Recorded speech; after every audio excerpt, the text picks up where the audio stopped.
To generate Semrush projects, start by logging into your Semrush account and navigating to the Projects tab.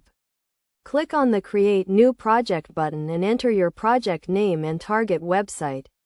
You can then set up your project by selecting the type of audit you want to run, such as a technical SEO audit or a competitor analysis. Next, set your target location and language to ensure your data is accurate and relevant. You can also connect your Google Analytics and Google Search Console accounts to get more detailed insights. Semrush will then crawl your website and gather data on your technical SEO, backlinks, and content. Once your project is set up, you can view your data and insights in the project dashboard. This will give you an overview of your website's performance, including your website's visibility, technical SEO issues, and competitor analysis. You can also use the tools and features within Semrush to analyze your data and identify areas for improvement.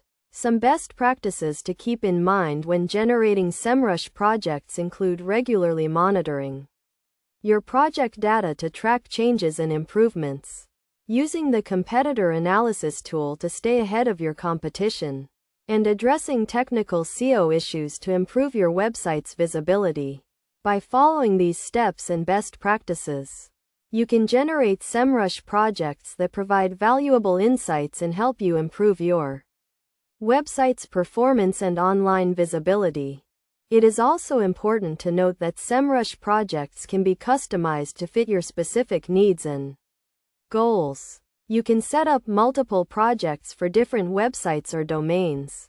And you can also use the Semrush API to integrate your project data with other tools and platforms.